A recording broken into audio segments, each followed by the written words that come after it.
In this video, I'm going to share with you how to balance your feminine energy so you have a more easier time and fulfilled as a mother, because I know how much you want to be happy and enjoy motherhood.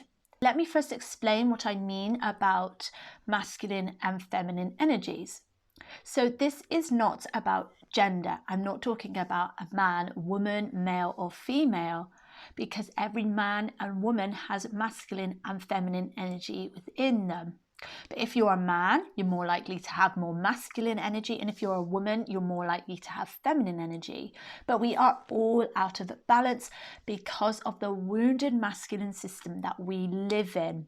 So what are the traits of these masculine and feminine energies? Because we need to understand these before we're able to activate and balance our feminine energies. So the traits of masculine energy is hustle, work hard, stability, hardness, groundedness, action-based.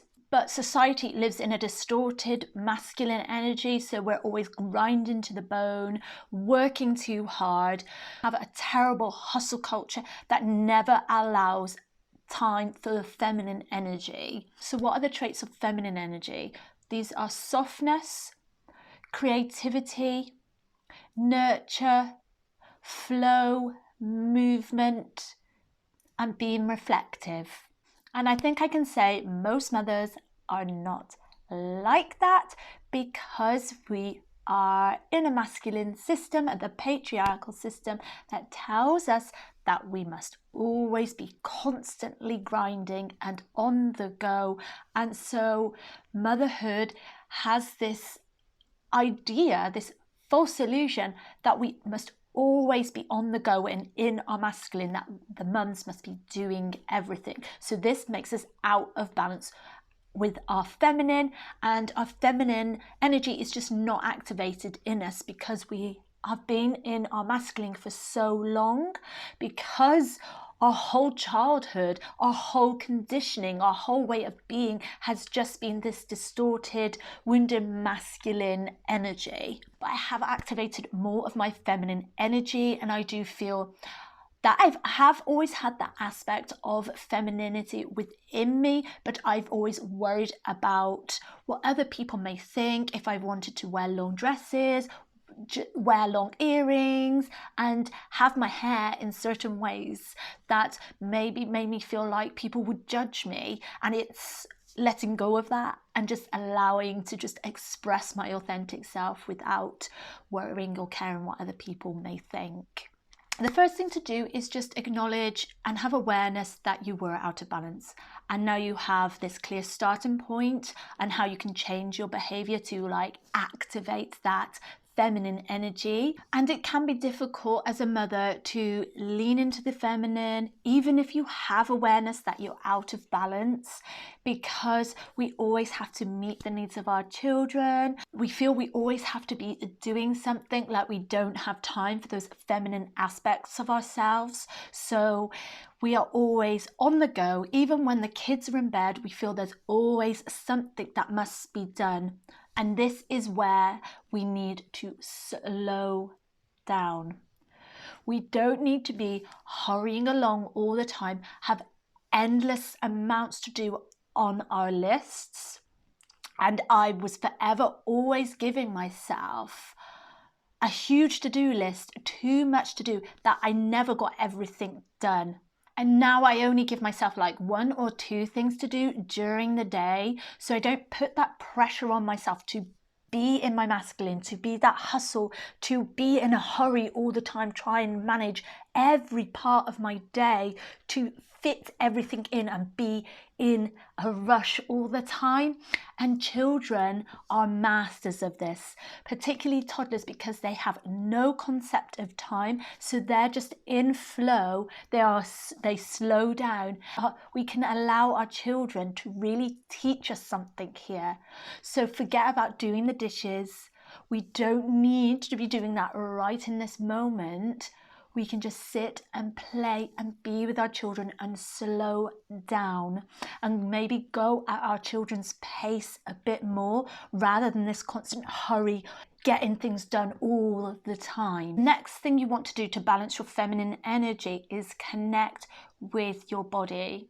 Women have distorted and unhealthy relationships with their bodies because society tells us we are not worthy, we are not good enough if we are not slim, we are not beautiful if we are not slim, if we are not beautiful because we have all these imperfections, and that is just frowned upon in society. So we have this extremely unhealthy relationship with our body, which leads to all sorts of things, anorexia, and it also leads to obesity because we have this low self-esteem around our bodies. And even when a mother births her baby, she is told that if she breastfeeds, her body will bounce back much easier. If she has a baby when she's young, her body will bounce back again much easier. But it is not true. Every woman has different metabolisms, genetics play a part in this, and hormones too. When we are constantly bombarded with this information that disconnects us from our body, we are unable to lean into that feminine aspect of ourselves, that feminine energy, and nurture and honor our bodies as women. Then we shut off our relationship with our body, and we don't allow that nurture and softness of our body and that deep relationship, and we forget to listen to our bodies because our bodies are always telling us something. And you can use movement to connect to your body, dancing, and I don't mean in a rigorous just dancing your ass off kind of way, but in a sensual, slow movement way, particularly the pelvis, because the pelvis and the womb area is a woman's creative energy. It's the feminine energy because it is creation energy, because that's where things are birthed. So connecting to the pelvis, and you're thinking like, that's all well and said, but I don't have time to be dancing. The thing is, you can dance with your children. This is what me and my partner do. We dance with our son. My son absolutely loves dancing. We carry him, we hold his hands, and we just move and dance. We put some music on and really have a good time with this. And this is actually part of our bedtime routine now, and I'm thinking of actually sharing our bedtime routine. So let me know in the comments below if you would like to see like a kind of a mini vlog of what our bedtime routine looks like. And if you were in the shower or a bath, you can connect with your body more by washing yourself in a slower way, seeing your body for what it is, looking at all your imperfections, and begin to nurture your body, begin to love your body again.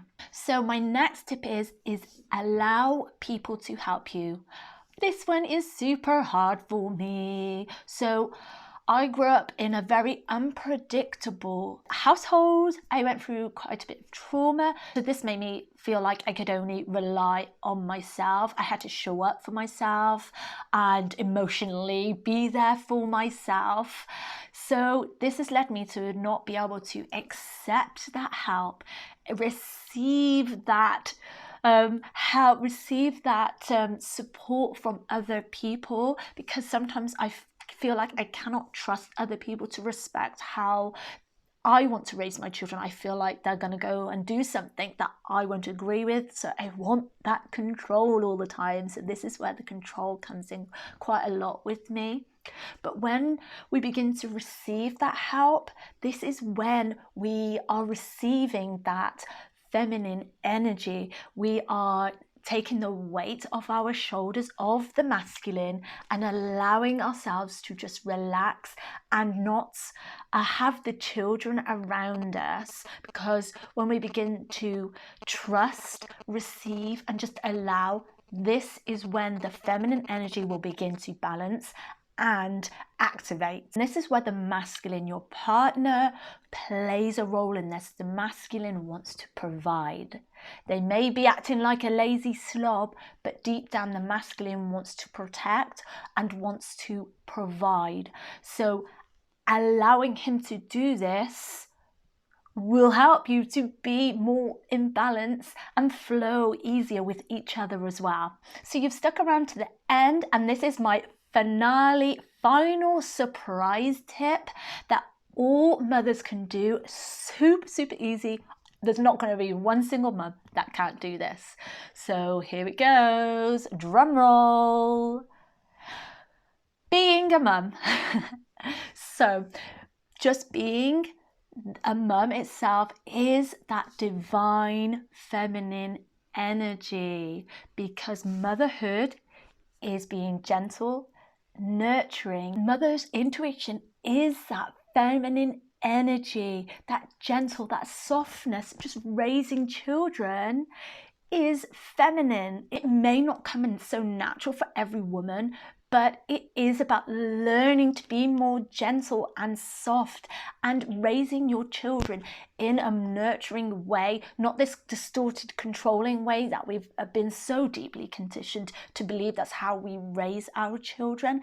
And if you are struggling to be calm, you want to be more relaxed, less stressed, you can watch my video here of how to be a calm and happy mum, and I go over 10 steps that will help you be more calm, be more happy for good. Now, I hope this video helps you to balance your feminine energy and gives you a bit more an insight of what you can do to help activate that feminine energy a little bit more. But with that being said, I will see you on the next video. Much love.